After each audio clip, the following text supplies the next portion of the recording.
Hello, I'm Waqar Rizvi, and this is Scope. We're going to start off today's show by discussing an important Parliamentary Committee on National Security meeting that has been held at Parliament House here in Pakistan, and that's discussed several important issues related to national security, both internal, certainly, as well as external factors such as Afghanistan, Indian-occupied Kashmir, etc. And to discuss all of that a bit further, we're now joined by two esteemed panelists. We're joined by Dr. Zarqa Suharwardy Taimur, who is a PTI senator, and we're also joined by Lieutenant General Amjad Shoaib, retired, who is a retired 3-star war veteran and defense analyst. Dr. Zarqa is joining us from here in Lahore, and General Shoaib is joining us from Islamabad. Thank you to both of you for taking our time out of your busy schedules.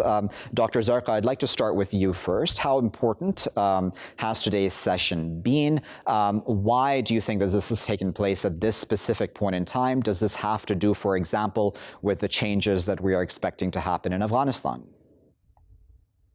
I think the events today were really important from a number of reasons. Of course, Afghanistan is, and the American forces pulling out from Afghanistan is literally a game changer in this region, and the region is feeling the repercussions. We are anticipating major changes, and it's not good news for the region. So people on both sides of the border are very concerned, and of course all of our neighbors, because Afghanistan has been the seat of turmoil for the last 40 years. And we have seen how two major superpowers, in spite of all the fire and might, could not subjugate the people of Afghanistan.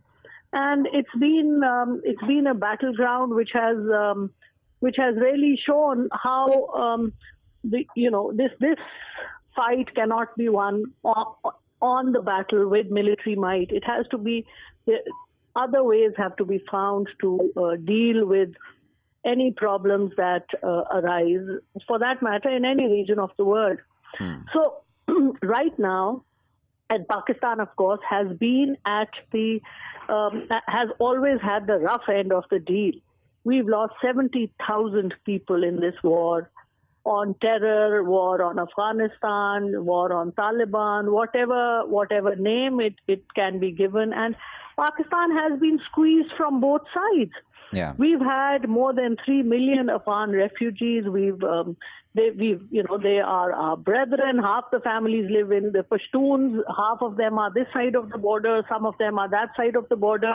Right. So they've been, for the last 40 years, we've played their hosts, and we've given them passports, we've given them ID cards, and then the other end of the coin is that then we've had to suffer because of that, because the Afghans think that we play a double game with them.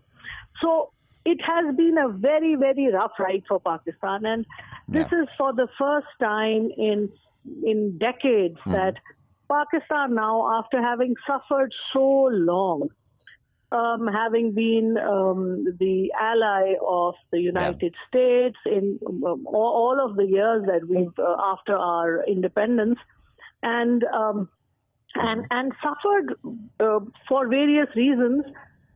We are now, for the first time, we are asserting our sovereignty. We have decided that we are not going to go against our own people.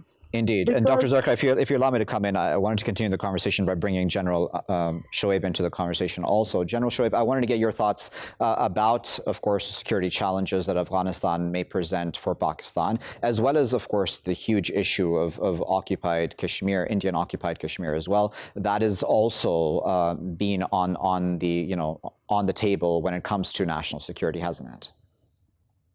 Being a Pakistani, I was quite happy that things are moving in a particular direction which will be suitable for Pakistan, from the point of view that ultimately we are going to have a solution where perhaps a consensus committee is going to be seated in Kabul, and they will have and they will enjoy their complete sovereignty on the entire Afghanistan, and that way perhaps the country will become stable. And naturally we have been suffering on that count when Afghanistan has been unstable, or it has been passing through a turmoil for such a long time.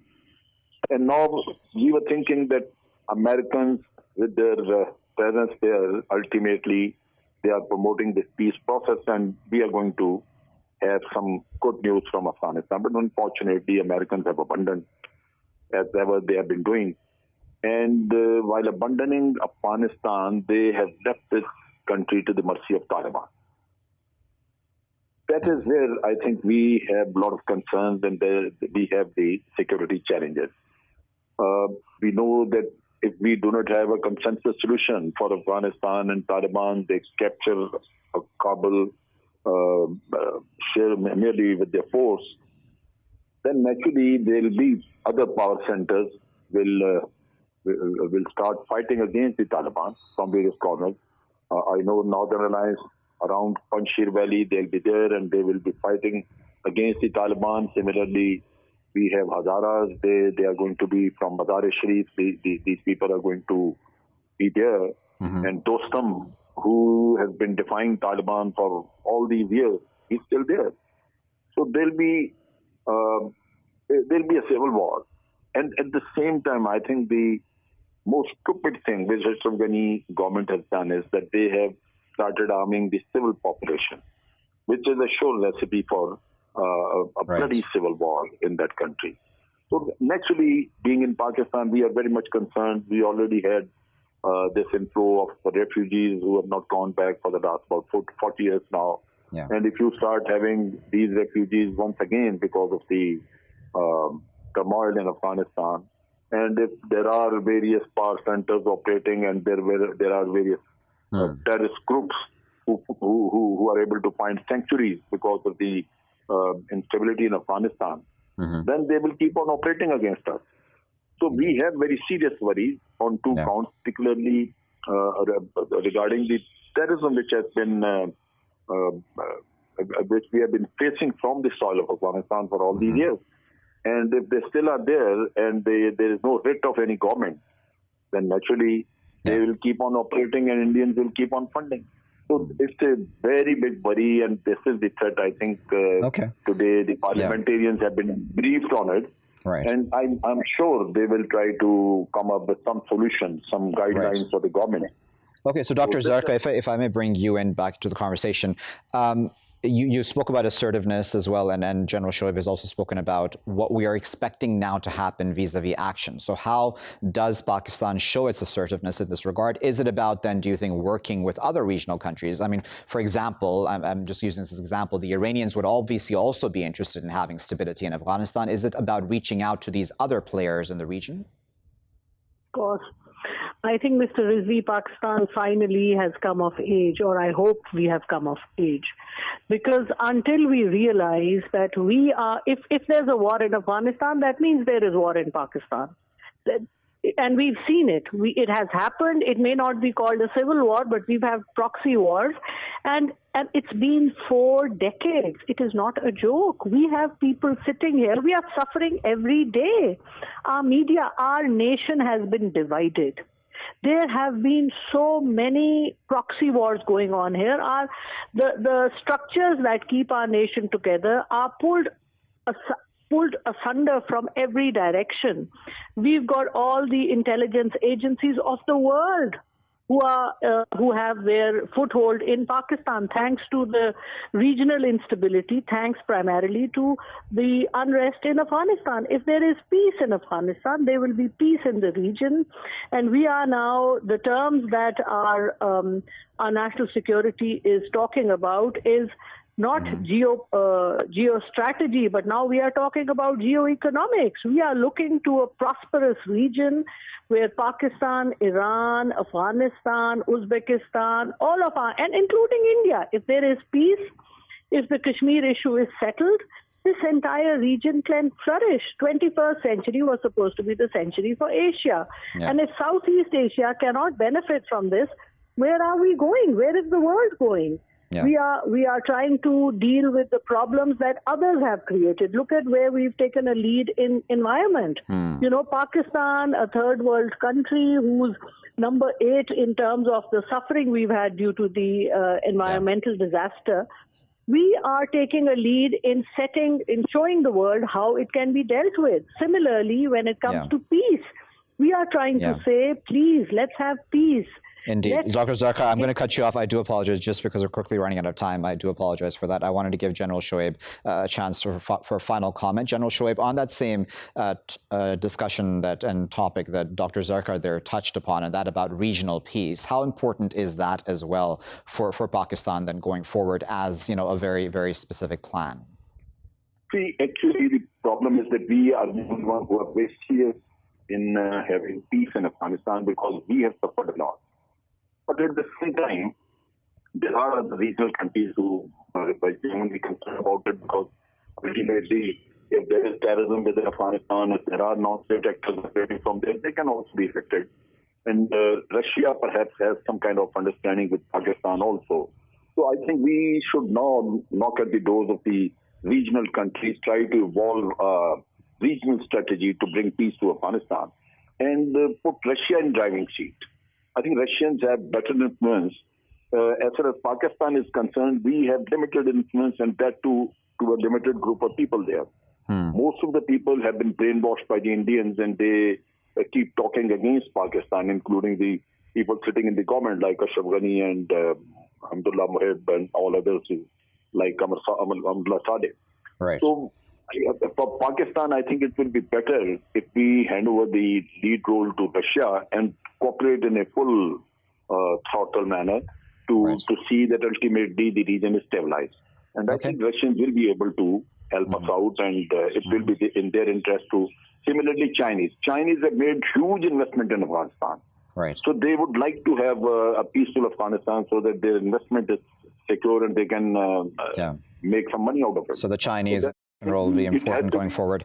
General Shoaib, I do sincerely apologize. Unfortunately, the clock has gotten the best of us. We really, really appreciate both yourself and Dr. Zarqa for taking your time out. I know you both have very, very busy schedules, but we appreciate your taking your time out to share your very important expertise with us and opinions with us about this meeting that has taken place today of the Parliamentary Committee on National Security at Parliament House here in Pakistan. A lot on the table, certainly for Pakistan, vis-a-vis Afghanistan, vis-a-vis Indian-occupied Kashmir, and a whole host of other internal and external challenges regarding security in the country, national security that is. We'll keep a very close eye on what comes out of that meeting and what actions will be taken then on part of the Pakistani government, as well as these parliamentarians who have been briefed by the security heads of the country. I'll be back with my next segment after this break.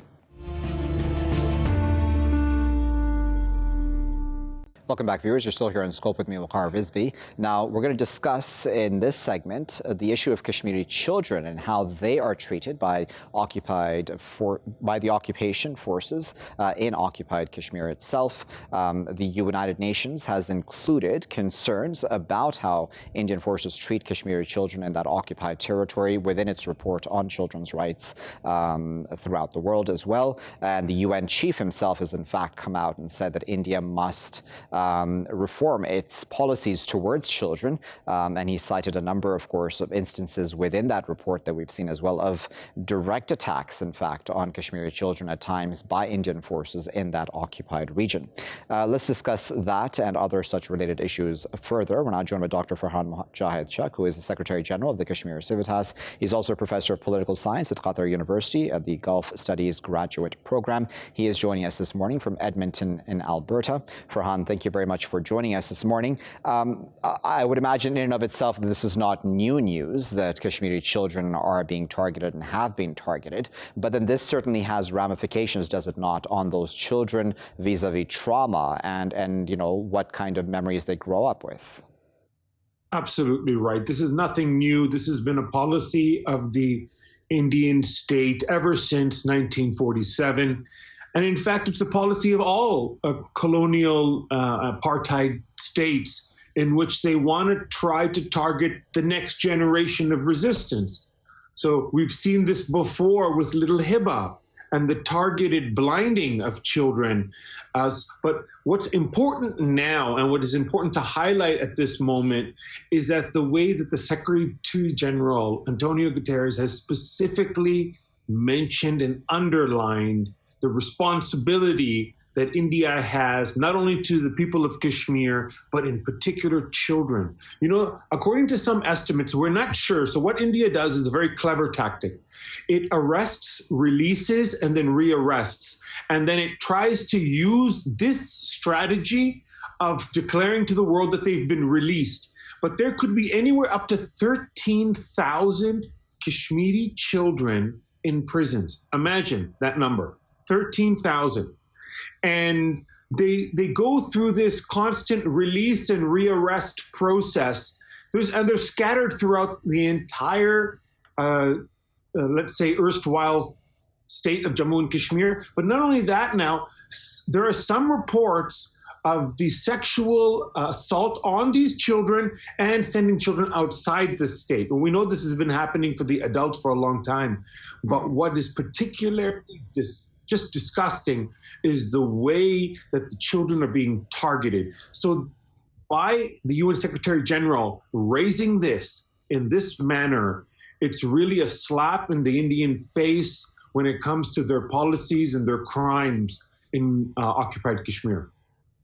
What does this do to a child in Kashmir, right? I'm trying to understand, obviously, children respond to stress and trauma in very different ways, and these sorts of things remain with you for the rest of your life, right? I mean, we all certainly have visions and memories of our childhood. What does this do to a child then? Because then, later on in life, then India obviously continues its such suppression when these people are then adults. But by that time, does this become engraved in the psyche of such people then, of such a person?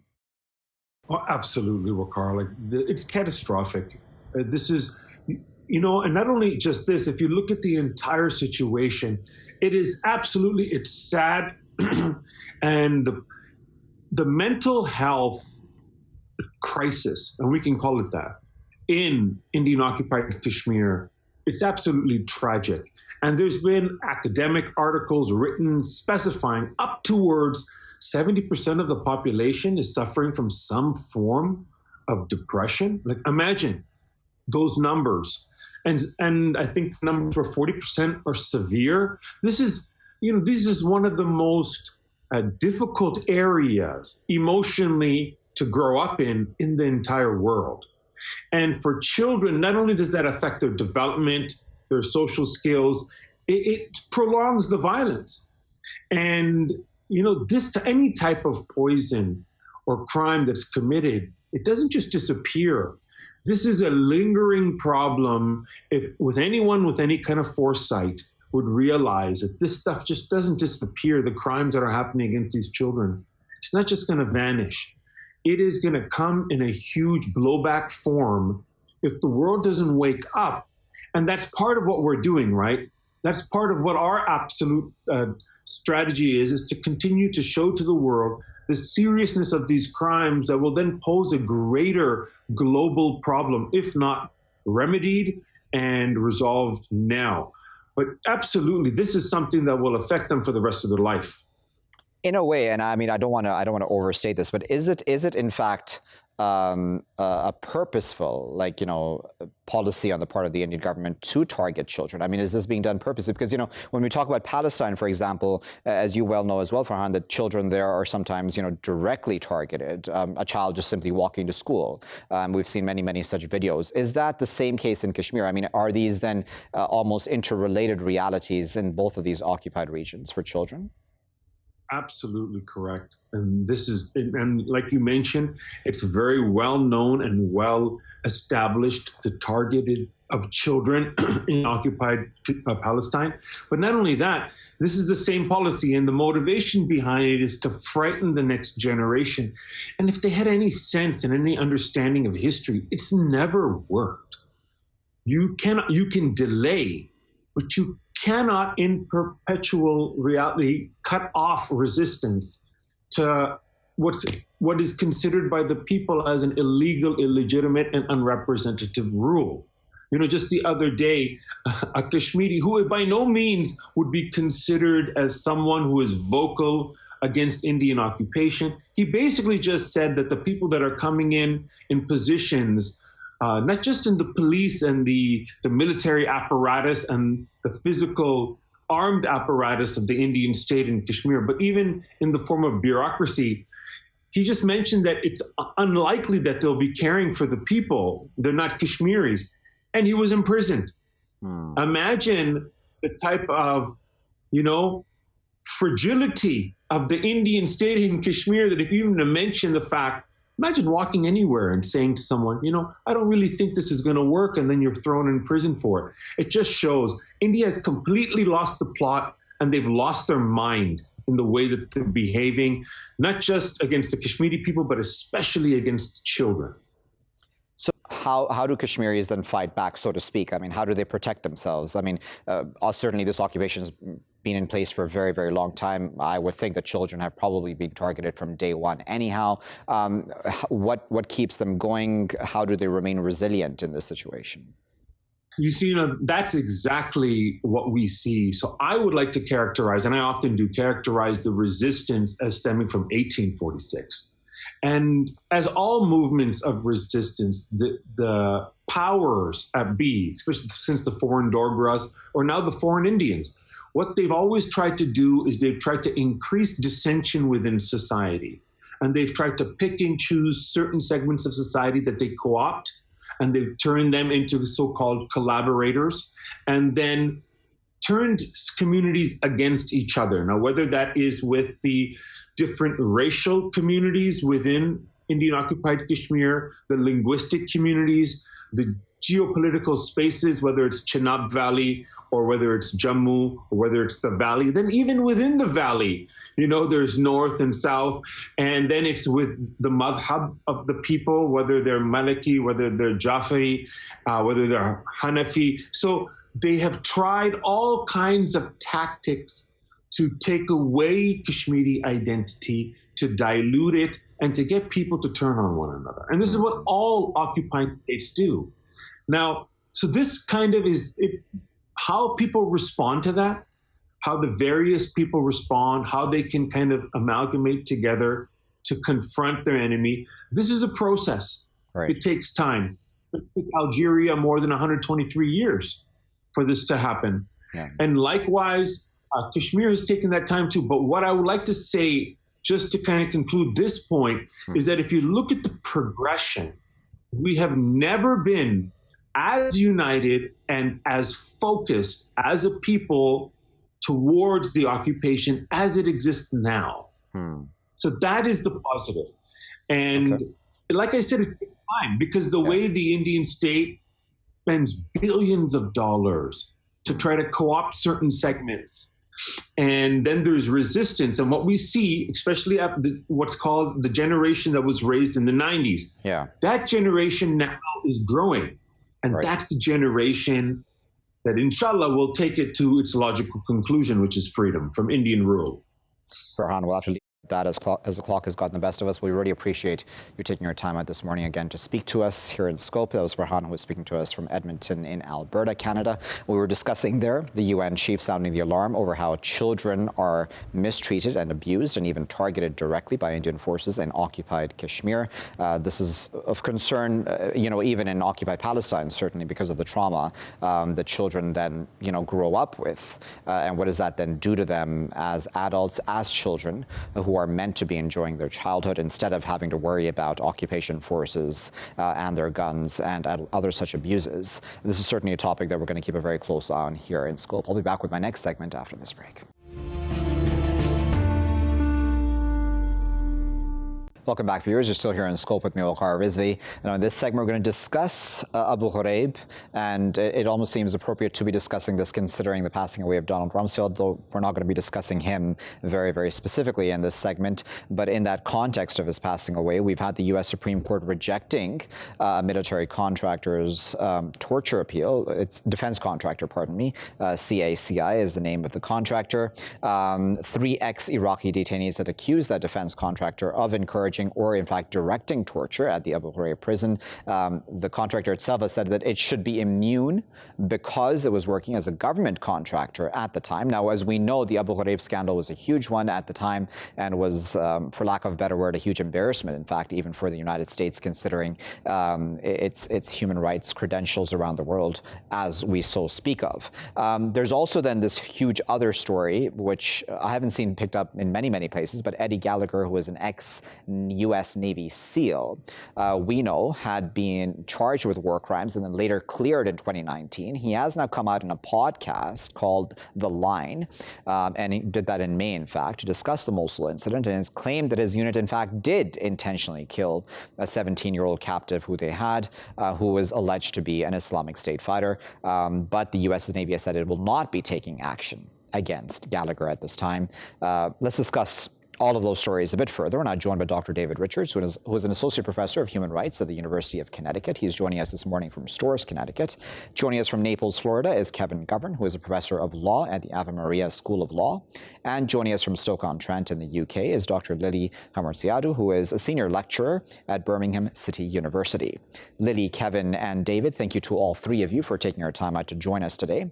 Kevin, I'd like to start with you, and I'd like to start right at the top with this defense contractor in this case in front of the U.S. Supreme Court.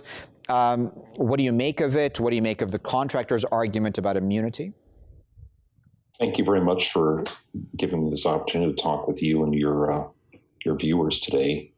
The contractor, CACI, had conducted interrogation of other services Abu Ghraib, the infamous prison that had been used by Saddam Hussein and then was repurposed by the United States Armed Forces for maintaining detainees. Their claim is exactly as you had concisely stated, that they claim a form of immunity based upon them having been a defense contractor for the United States government.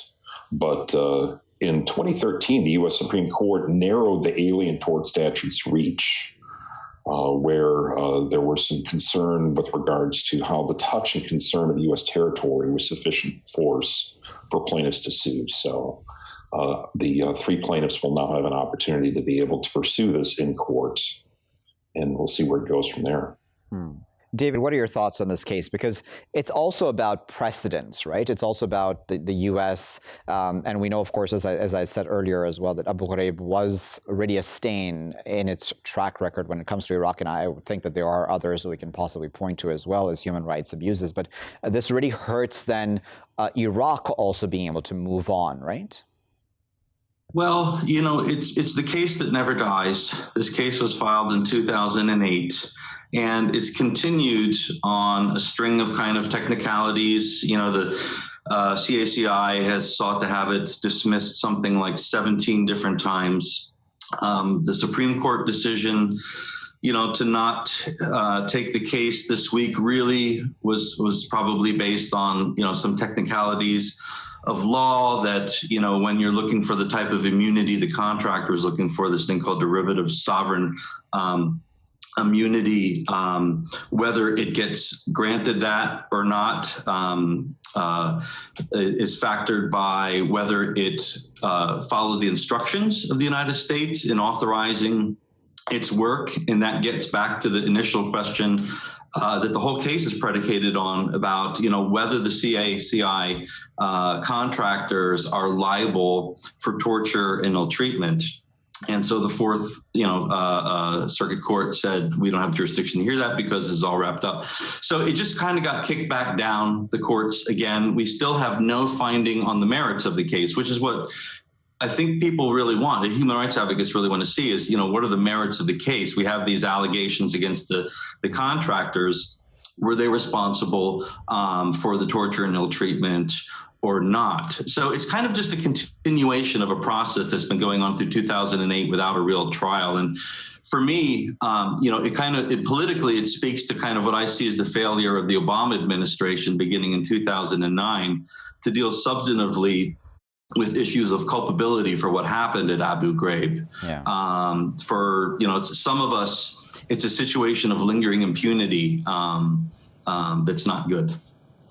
Yeah, about impunity then, Lily, this as you know leaves us continually questioning then, right? And I don't want to overstate this, but it leaves us questioning how much are really Iraqi lives worth, right? How much are human rights abuses towards the Iraqi people worth? As and I'm speaking on the part of the coalition forces that were involved in Iraq. Yeah, Waqar, they're worth very little, sadly.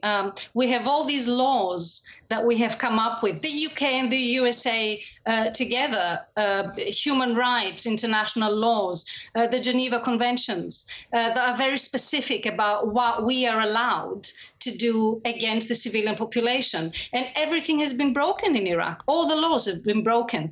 We had the ICC report of last December being very specific that over 1,000 Iraqi detainees were tortured by the British during a very short period of time, over 300 unlawful killings, the rapes against 21 male detainees. There are very specific crimes that were committed. The ICC says we have no jurisdiction in Iraq, so it really is up to the British and the American courts to hold people accountable, to hold their own accountable. But it never happens.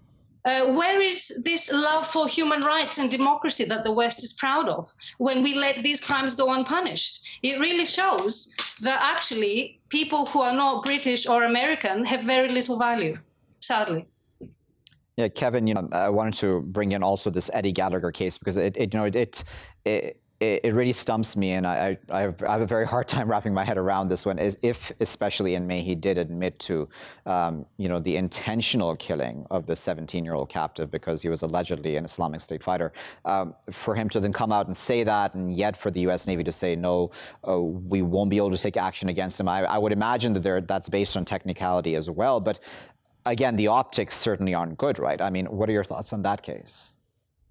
As a former career Army judge advocate, having advised on the law of armed conflict for a sizable portion of my career, it's an especially disheartening, in fact, appalling set of circumstances. I can't speak for Gallagher, but it appears that his bravado that he had demonstrated during his career, that was further bolstered by the clemency that he received from the last president, led him to believe that he would be under no peril if he would make further admissions. The admission was also picked up by National Public Radio in the United States. However, it didn't get a lot of mainstream traction, and it is very disconcerting to soldiers, sailors, airmen, Marines, everywhere with regards to what had taken place and what Gallagher's unit and Gallagher in particular had been involved with. David, I wonder, what then does the U.S. expect? I mean, because if we're ignoring this, right, or we're downplaying this, what does this then say about what the U.S. then expects its track record to be, in Iraq then? I mean, I would think that there should be a realization, I'm hoping, that somebody somewhere realizes that this looks really bad on it, and then the people of Iraq certainly will not look upon the U.S. track record with very kind eyes. Well, I think the United States has had a long time to consider the optics of the situation, and that doesn't seem to have changed their will to improve the situation. I mean, as the other guest said, I mean, there are plenty of laws that are out there. So the opportunity to, strike blows for accountability are there, but the will is not there to leverage the legal frameworks in place to do that. The same with the case of Mr. Gallagher, right? And, it's a situation of political optics, I think. So for example, why would I want to make people from my own country look bad? What would that do for me politically? And, leaders have these kind of calculations that I think human rights activists don't. And that's unfortunate, but I think that's one way that the disconnect comes in. Lily, I'm going to give you the final word before I let all three of you go. On that point of Gallagher, and I know that there probably are unfortunately, other such cases as well, which haven't come out and haven't been spoken of a lot. What are your thoughts on that? And again, it's always about the consequences of this, then the message it sends to the Iraqi people and to the rest of the world where the U.S. has been involved. So the message to the Iraqi people is clearly that whatever abuse has taken place so far has not been enough, and not holding those who abused you accountable is further abuse. This is what it looks like to me. And regarding not making people of your own state or of your own ethnicity look bad, well, yes, politicians don't want to do that because they want votes. But we are not politicians, and courts are not politicians. They're not supposed to be political. They're supposed to distribute justice, which is universal. Very well. We'll leave it. But we really appreciate David, Kevin, and Lily for taking their time out of their no doubt busy schedules to speak to us today.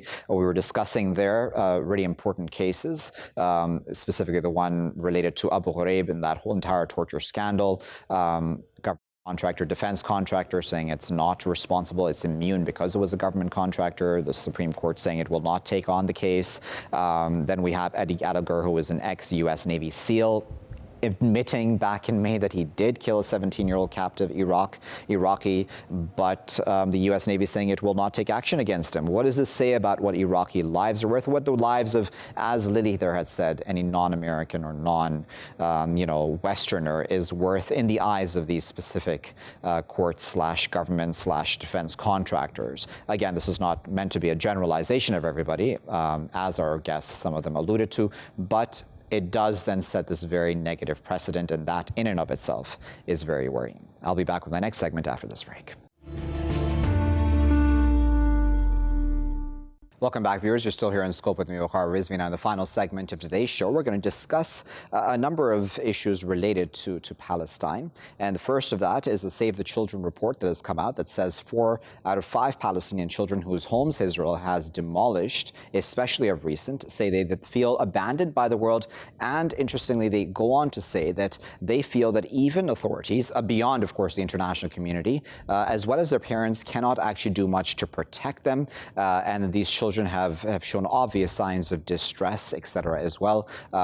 Obviously, I mean, it's no surprise that children or a child in such cases would feel stress and trauma of some sort, which probably does stay with them for the rest of their lives as well. And that is certainly worrying, specifically, of course, in the context of children's rights around the world as they're understood under international law. Secondly, of course, is the huge issue of the Silwan neighborhood, and this is related certainly to demolitions. That is the demolitions of many structures, Palestinian structures, that is, in Jerusalem's Silwan neighborhood. That very much continues at this point in time. And that was, as you remember, when it came to the Sheikh Jarrah neighborhood, one of the issues that had come up earlier on with that bout of violence that we'd seen not too long ago. And that is certainly of huge concern, because it's not like Palestinians can even get permits.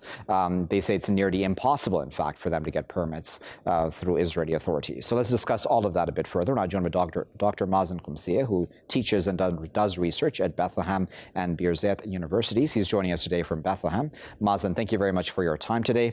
Let's start, Mazin, firstly by discussing the Save the Children report. How disturbing is it, in your opinion, that 4 out of 5 Palestinian children are essentially suffering from trauma? Indeed, this is, statistics are really fascinating. But we have to remember that half the Palestinians under Israeli occupation are children. So we are talking about, millions of Palestinian children who are suffering from post-traumatic stress disorder, as would be diagnosed in the West. The only problem is, of course, when we say post-traumatic stress disorder, the trauma still continues and has not stopped. So we're talking decade after decade, generation after generation of children who have been subjected to brutality by the Israeli occupation, and as you pointed out, feel abandoned by the world, abandoned by international law, human rights. All of this rhetoric that comes from Western countries about human rights and protection of children, etc., seems to be empty rhetoric, and Israel seems to be allowed to become basically have impunity from international law. This is part of the problem, is that it's not just a trauma of a particular event like a home demolition, but it is a trauma that's continuing. As these children grow up and they become adults, they continue to suffer, and then they see their own children suffer. And this is the problem that we face, is that the length of this oppression has gone beyond anybody had expected when the Zionist project started. And then obviously there is this silence on the part of the international community when it comes to actually children's rights for Palestinians, that is, children's rights. What do you make of that? Well, part of the world system, so to speak, these days has been set up after the Second World War, and the Allies, the five winning countries, basically were put in positions at the Security Council, preventing any punishment or any kind of holding people accountable unless all five of them agree to a particular action.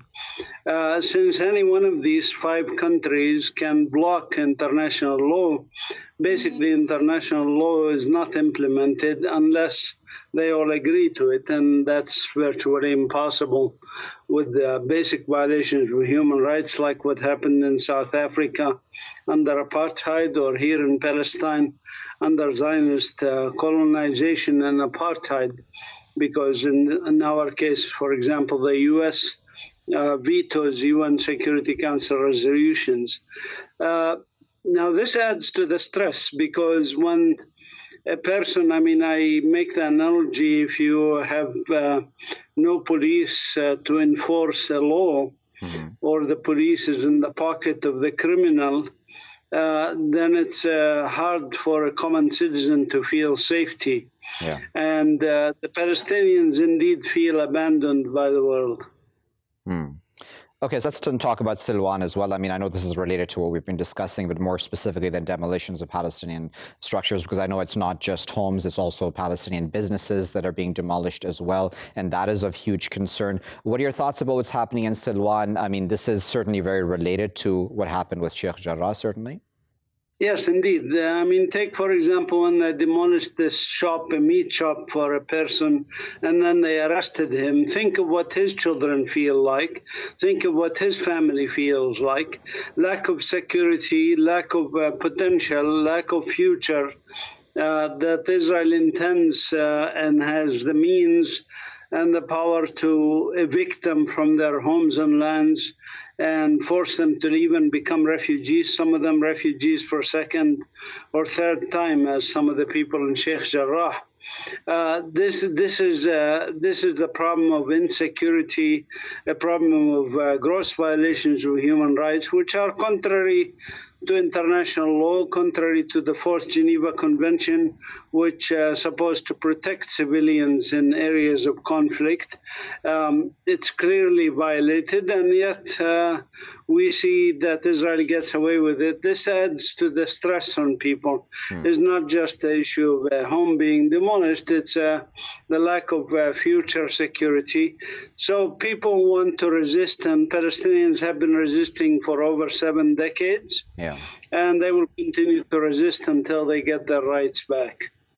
Mazin, we'll have to leave there as a final word, but we really appreciate your taking your time out of a busy schedule to share your expertise with us. That was Mazin, who was speaking to us from Bethlehem. We were discussing 2 reports, Save the Children, saying that 4 out of 5 Palestinian children feel abandoned by the world. 80% of them feel that even parents and authorities cannot protect them, in fact. And then on top of that, there is the reality on the ground when it comes to these sorts of issues, and that is coming out from the images we're seeing in the Silwan neighborhood, where Palestinian businesses as well as homes are being demolished as we speak even. And that just adds to the trauma both of Palestinian children and adults, and as Mazin there described, destroys their futures really, if we're completely honest in this regard. I'll leave it there for now. I've been Waqar Rizvi. Thanks for watching.